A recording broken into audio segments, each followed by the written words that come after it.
오늘은 마태복음 24장 29절에서 31절을 보겠습니다. 인자가 오는 것을 보리라.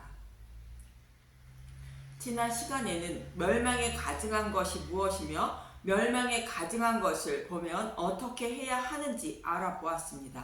멸망에 가증한 것은 다른 복음을 전하는 것을 말하며, 다른 복음을 전하는 것을 보면 조금 더 미련을 두지 말고 예수님이 십자가를 통하여 마련해 주신 도피처인 복음으로 피해야 한다는 것입니다.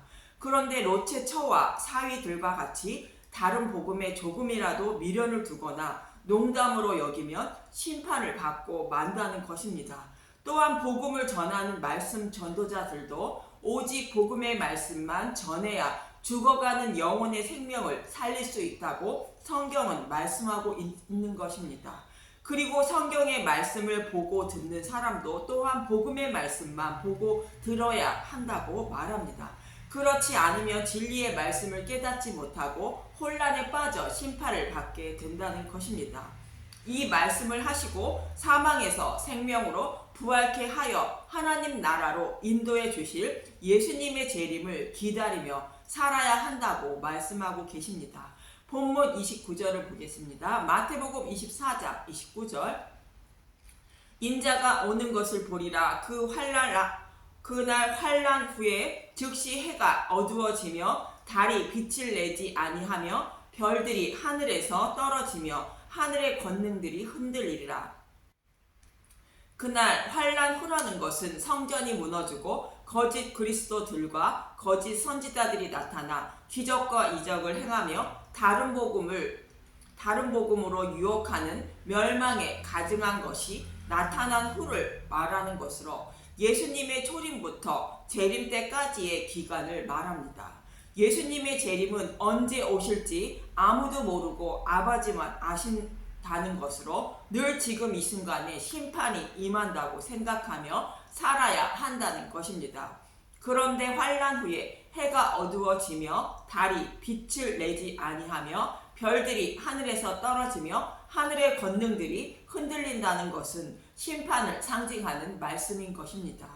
바벨론의 심판을 말하는 이사야 13장 8절에서 10절을 보겠습니다. 이사야 13장 8절. 그들이 놀라며 괴로움과 슬픔에 사로잡혀 해산이 임박한 여자같이 고통하며 서로 보고 놀라며 얼굴이 불꽃 같으리로다.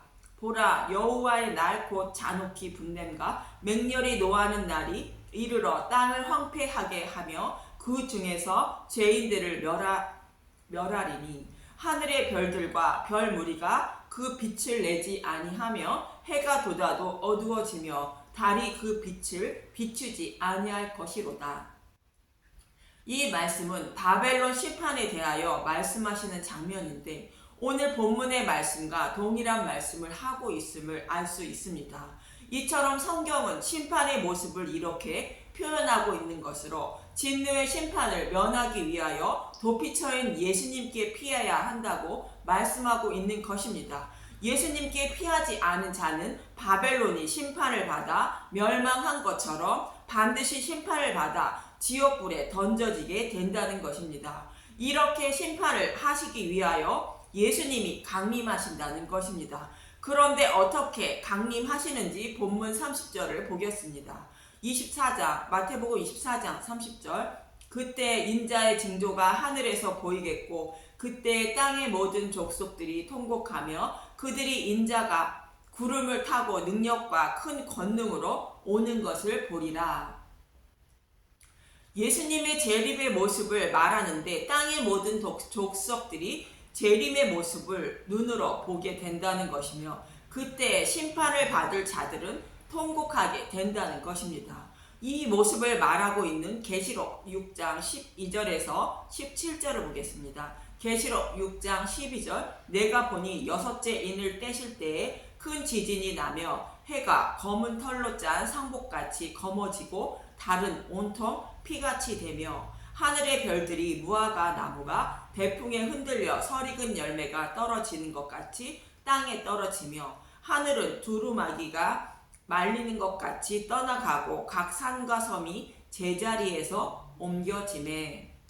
심판의 모습을 말하는 것입니다. 계시록 16장 15절 땅의 임금들과 왕족들과 장군들과 부자들과 강한 자들과 모든 종과 자유인이 굴과 산들의 바위 틈에 숨어. 계시록 6장 16절 산들과 바위에 말하되 우리 위에 떨어져 보좌에 앉으신 이의 얼굴에서와 그 어린 양의 진노에서 우리를 가리라. 계시록 6장 17절 그들의 진노의 큰 날이 이르렀으니 누가 능히 서리요 하더라. 땅의 모든 족속들이 어린 양의 진노의 심판을 보고 그 심판을 두려워하여 산들과 바위에게 자신을 가려달라고 통곡하며 외친다는 것입니다. 이처럼 땅의 모든 사람이 예수님이 재림하시는 모습과 심판의 모습을 보고 두려워 떨게 된다는 것입니다. 그런데 인자가 구름을 타고 온다고 말합니다. 하나님이 시내산에서 강림하실 때에도 구름을 타고 강림하셨습니다. 출애굽기 19장 16절에서 19절을 보겠습니다. 출애굽기 19장 16절 셋째 날 아침에 우레와 번개와 빽빽한 구름이 산 위에 있고 나팔 소리가 매우 크게 들리니 진중에 있는 모든 백성이 다 떨더라.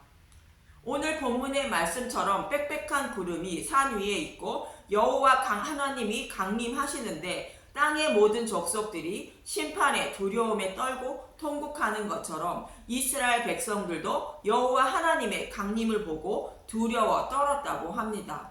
백성들이 왜 두려워했는지 17절에서 19절을 보면 알 수 있습니다. 출애굽기 19장 17절 모세가 하나님을 맞으려고 백성을 거느리고 진에서 나오매 그들이 산 기슭에 서 있는데 시내산에 연기가 자욱하니 여호와께서 불 가운데서 거기 강림하심이라. 그 연기가 옹기 가마 연기같이 떠오르고 온 산이 크게 진동하며 나팔 소리가 점점 커질 때에 모세가 말한즉 하나님이 음성으로 대답하시더라. 여호와 하나님이 불 가운데 강림하시고 그 연기가 온기 가마 연기같이 떠오른다는 것은 심판을 상징하는 것으로 소돔과 고모라를 심판하시는 것처럼 심판하심을 상징하는 말입니다. 시내산에 도착한 이스라엘 백성들이 소돔과 고모라와 같이 심판받아 마땅하다는 것으로 지옥불에 던져질 수밖에 없는 자들이라는 것입니다. 그러나 하나님은 자신의 백성을 사랑하사 시온산에 도피처를 제공해 주시고 그것으로 피하라는 말씀을 전하시기 위하여 강림하시는 것입니다. 이스라엘 백성을 도피처로 인도하시기 위하여 율법인 십계명과 성막을 주신 것이며 도피처로 피하지 않으면 소돔과 고모라와 같이 심판을 면하지 못한다는 말씀을 하고 있는 것입니다. 오늘 본문의 말씀도 예수님이 율법 속에 숨겨져 있던 복음을 밝히 드러내어 도피처를 제공해 주었다는 것으로 도피처인 복음으로 곧 예수님께 피하여 심판을 면하라고 예수님은 저와 여러분에게 말씀하고 있는 것입니다. 그럼 구름을 타고 오신다고 하셨는데 구름의 의미를 알아보도록 하겠습니다. 창세기 9장 11절에서 16절을 보는데 먼저 이 말씀의 배경부터 말씀드립니다. 하나님이 노아의 홍수로 심판이 끝나고 방주에서 나온 노아가 정결한 짐승으로 여호와께 번제로 드린 것을 받으신 후에 산 동물을 먹을 거리로 주되 피는 먹지 말라 말씀하십니다. 그리고 여호와 하나님은 사람은 나면서부터 악함으로 다시는 홍수로 심판하시는 것처럼 심판하지 않으신다는 약속을 하십니다. 이 말씀은 노아의 홍수 심판처럼 심판하면 구원받을 사람이 아무도 없다는 말씀이며 그리고 노아가 드린 번제물의 살과 피를 먹거리로 주신다는 것은 번제물 대신 예수님의 살과 피인 복음의 말씀을 먹거리로 주셔서 예수님을 믿는 자는 심판을 받지 않고 믿지 않는 자는 심판하실 것임을 말씀하고 있는 것입니다. 이 약속의 말씀이 무지개 언약인데 11절부터 봅니다. 창세기 9장 11절 내가 너희와 언약을 세우르니 다시는 모든 생물을 홍수로 멸하지 아니할 것이라. 땅을 멸할 홍수가 다시 있지 아니하리라. 사람이 아무리 죄를 범해도 노아의 홍수 심판처럼 심판하지 않으신다는 것으로 사람이 나면서 악하기 때문이라는 것입니다. 창세기 9장 12절 하나님이 이르시되 내가 나와 너희와 및 너희와 함께하는 모든 생물 사이에 대대로 영원히 세우는 언약의 증거는 이것이니라. 창세기 9장 13절 내가 내 무지개를 구름 속에 두었나니 이것이 나와 세상 사이의 언약의 증거니라. 내가 무지개를 구름 속에 두었다는 것은 예수님을 믿는 자는 구원을 받고 믿지 않는 자는 심판을 하신다는 무지개를 곧 언약을 구름 속에 두었다는 것으로 성경 말씀 속에 도피처인 복음을 숨겨 놓았다는 뜻인 것입니다. 구름은 성경 말씀을 말하고 무지개는 여자의 후손으로 메시아를 보내주셔서 구원해 주신다는 복음의 말씀인 메시아 언약을 말합니다. 무지개 언약도 창세기 3장 15절에 말씀하고 있는 메시아 언약을 조금 더 자세히 설명하고 있는 내용인 것입니다. 창세기 9장 14절 내가 구름으로 땅을 덮을 때에 무지개가 구름 속에 나타나면 창세기 9장 15절 내가 나와 너희와 및 육체를 가진 모든 생물 사이에 내 언약을 기억하리니 다시는 물이 모든 육체를 멸하는 홍수가 되지 아니할지라. 창세기 9장 16절 무지개가 구름 사이에 있으리니 내가 보고 나 하나님과 모든 육체를 가진 땅의 모든 생물 사이에 영원한 언약을 기억하리라. 다시는 노아의 홍수 심판처럼 심판하지 않으시고 예수님을 믿는 사람은 구원을 받고 믿지 않는 사람은 심판을 하신다는 언약을 무지개를 보고 기억하라는 것입니다. 이것이 무지개 언약인데 성경 말씀 속에는 창세기 1장부터 구약 전체에 언약의 말씀이 숨겨져 있었습니다. 이 말씀이 구름 속에 무지개를 숨겨 놓으셨다는 것으로 성경 말씀 속에 복음을 숨겨 놓았다는 말씀이며 이처럼 구름은 성경에서 약속하신 메시아 언약을 말합니다. 그래서 구름을 타고 오신다는 것은 성경에서 약속하신 말씀대로 예수님이 오셔서 심판하신다는 뜻으로 구름을 타고 오신다고 말하고 있는 것입니다. 그래서 하나님은 빽빽한 구름을 타고 시내산에 강림하셔서 이스라엘 백성에게 십계명과 숨겨진 복음을 모형하고 있는 성막을 주시면서 복음으로 피하여 심판을 면하라고 말씀하신 것이며 예수님도 오늘 본문에서 성경에서 말씀하신 대로 두려워하는 지옥불의 심판이 있을 것이니 덧붙여인 복음으로 피하여 심판을 면하라는 뜻으로 말씀하고 있는 것입니다. 구름을 타고 오신다는 의미가 무엇인지 한 곳만 더 보도록 하겠습니다. 갈멜산 전투를 마친 후의 모습인데 이스라엘 백성들이 메시아 오심을 소망하며 살지 못하고 바알과 아세라를 섬김으로 엘리야 이 선지자를 보내어 여호와께 돌아오라 말씀하시는 장면인 것입니다. 갈멜산 전투를 마치고 수년 동안 내리지 않았던 비를 내리는 장면입니다. 열왕기상 18장 40절에서 46절을 보겠습니다. 열왕기상 18장 40절 엘리야가 그들에게 이르되 바알의 선지자를 잡되 그들 중 하나도 도망하지 못하게 하라 하매 곧 잡은지라. 엘리야가 그들의 기손 시내로 내려다가 거기서 죽이니라. 열왕기상 18장 41절 가뭄이 그침 엘리야가 아합에게 이르되 올라가서 먹고 마시소서 큰 비 소리가 있나이다. 엘리야가 드린 번제물을 받으신 후에 행한 일로 번제를 받으신 것은 예수님이 십자가에서 사탄의 머리를 밟는 모습을 모형하고 있는 것입니다. 예수님이 십자가에서 죽으심으로 하늘문이 열리고 가뭄을 해결해 주는 큰 비가 내리게 되는 것입니다. 가뭄이 해결된다는 것은 복음을 알지 못해 하나님을 우상처럼 섬기는 자들에게 복음의 말씀을 깨닫게 하여 영적인 목마름을 해결해 주신다는 뜻인 것입니다. 열왕기상 18장 42절 아합이 먹고 마시러 올라가니라. 엘리야가 갈멜산 꼭대기로 올라가서 땅에 꿇어 엎드려 그의 얼굴을 무릎 사이에 넣고 열왕기상 18장 43절 그의 사환에게 이르되 올라가 바다 쪽을 바라보라. 그가 올라가 바라보고 말하되 아무것도 없나이다. 이르되 7번까지 다시 가라. 열왕기상 18장 44절 7번째 이르러서는 그가 말하되 바다에서 사람의 손만한 작은 구름이 일어나이다. 이르되 올라가 아합에게 말하기를 비가 막히지 아니하도록 마차를 갖추고 내려가소서 하라 하니라.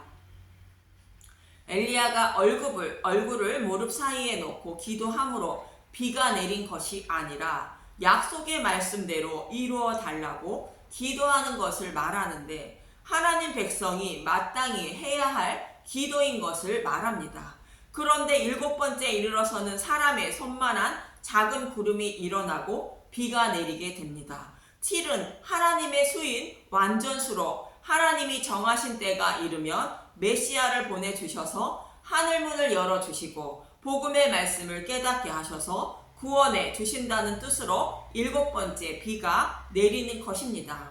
열왕기상 18장 45절 조금 후에 구름과 바람이 일어나서 하늘이 캄캄해지며 큰 비가 내리는지라 아합이 마차를 타고 이스라엘로 가니 열왕기상 18장 46절 여호와의 능력이 엘리야에게 임하매 그가 허리를 동이고 이스라엘로 들어갈 곳까지 아합 앞에서 달려갔더라.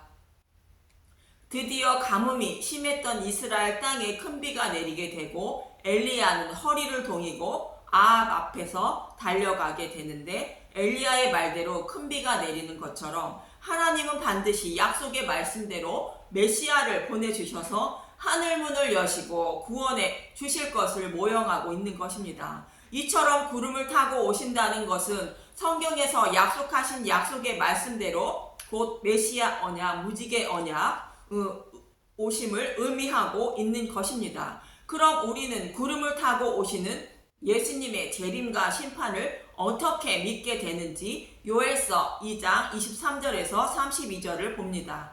요엘서 2장 23절 시온의 자녀들아 너희는 너희 하나님 여호와로 너 말미암아 기뻐하며 즐거워할지어다. 그가 너희를 위하여 비를 내리시되 이른 비를 너희에게 적당하게 주시리니 이른 비와 늦은 비가 예전과 같을 것이라. 요엘서 2장 24절 마당에는 밀이 가득하고 독에는 새 포도주와 기름이 넘치리로다. 요엘서 2장 25절 내가 전에 너희에게 보낸 큰 군대 곧 메뚜기와 느치와 황충과 파충이가 먹은 횟수대로 너희에게 갚아주리니. 엘리야 시대에는 큰 가뭄이 있었던 것 같은 기근에서 이른 비와 늦은 비를 내려주셔서 갚아주신다는 것입니다. 요엘서 2장 26절 너희는 먹되 풍족히 먹고 너희에게 놀라운 일을 행하신 너희 하나님 여호와의 이름을 찬송할 것이라. 내 백성이 영원히 수치를 당하지 아니하리로다. 요엘서 2장 27절 그런즉 내가 이스라엘 가운데 있어 너희 하나님 여호와가 되고 다른 이가 없는 줄을 너희가 알 것이라. 내 백성이 영원히 수치를 당하지 아니하리로다. 기근과 병충해가 심하여 먹을 양식을 구하지 못하는 자들에게 이른 비와 늦은 비를 적당히 내려주셔서 풍족한 먹거리를 제공해 주신다는 것입니다. 그래서 다시는 영원히 수치를 당하지 않게 해주신다는 것인데 영원히 수치를 당하지 않게 하시는지 28절부터 보겠습니다. 요엘서 2장 28절 내 영을 만민에게 부어주리니 그 후에 내가 내 영을 만민에게 부어주리니 너희 자녀들이 장래일을 말할 것이며 너희 늙은이는 꿈을 꾸며 너희 젊은이는 이상을 볼 것이며 요엘서 2장 29절 그때 내가 또 내 영을 남종과 여종에게 부어줄 것이며. 구약에서는 왕과 제사장과 선지자에게만 영을 부어주셨습니다. 이제는 남종과 여종인 만민에게 부어주신다는 것으로 택하신 백성 모두에게 성령을 부어주신다는 것입니다. 성령을 부어주시면 어떤 일이 벌어지는지 30절을 보겠습니다. 요엘서 2장 30절 내가 이적을 하늘과 땅에 베풀리니 곧 피와 불과 연기 기둥이라. 요엘서 2장 31절 여호와의 크고 두려운 날이 이르기 전에 해가 어두워지고 달이 핏빛같이 변하려니와. 요엘서 2장 31절, 32절 누구든지 여호와의 이름을 부르는 자는 구원을 얻으리니 이는 나 여호와의 말대로 시온산과 예루살렘에서 피할 자가 있을 것이며 남은 자 중에 나 여호와의 부름을 받은 자가 있을 것임이니라. 성령이 오시면 성경의 말씀 속에 감추어진 복음의 말씀을 깨닫게 되는데 자신의 죄로 인하여 반드시 심판을 받게 된다는 것을 알게 된다는 뜻으로 피와 불과 연기 기둥이라 말하는 것이며 해가 어두워지고 달이 핏빛같이 변한다고 말씀하시는 것입니다. 성령이 오시면 오늘 본문에서 구름을 타고 심판주로 오시는 예수님을 믿게 되고 여호와의 이름을 부르게 되는데 이들은 여호와의 부름을 받은 자들이라는 것입니다. 이렇게 성령님이 오시면 자신이 죄인임을 알게 되어 심판을 받게 됨을 깨닫게 되어 구원을 받게 된다는 것입니다. 이처럼 예수님은 약속의 말씀대로 여자의 후손으로 대속제물로 오셔서 죄를 대속해 주시고 눈으로 보이는 성전이 아닌 마음의 성전을 곧 성령의 전을 세워주셔서 죄인님을 깨닫게 하시고 십자가의 은혜와 사랑을 알고 깨닫게 하셔서 구원해 주신다는 것입니다. 그래서 오늘 본문 17절에 이렇게 말하는 것입니다. 마태복음 24장 31절 그가 큰 나팔소리와 함께 천사들을 보내리니 그들이 그의 택하신 자들을 하늘 이 끝까지 저 끝까지 사방에서 모으리라. 큰 나팔소리로 택하신 자들을 사방에서 모으신다는 것으로 성령님을 보내주셔서 복음을 깨닫게 하여 사방에서 자신의 백성을 모으신다는 것입니다. 예수님의 초림 이후에 만민에게 성령님을 보내주셔서 자신의 백성을 모으고 계시는데 저와 여러분이 모여있는 이 예배에도 복음의 나팔을 불게 하셔서 자신의 백성을 모으고 계시는 것입니다. 하나님은 지금 이 시간에도 온 땅에 복음을 선포하게 하여 자신의 백성을 모으고 계시는 것입니다. 지금도 이 시간에도 하나님은 저와 여러분에게 성령님을 보내주어 눈가기를 열어주셔서 심판과 구원이 있음을 알게 하시고 도피성인 예수님께 인도해 주시고 계시는 것입니다. 그 은혜와 사랑을 잊지 마시고 그 은혜와 사랑을 더 알기에 힘쓰고 애쓰는 저와 여러분이 되시길 간절히 기도합니다. 감사합니다.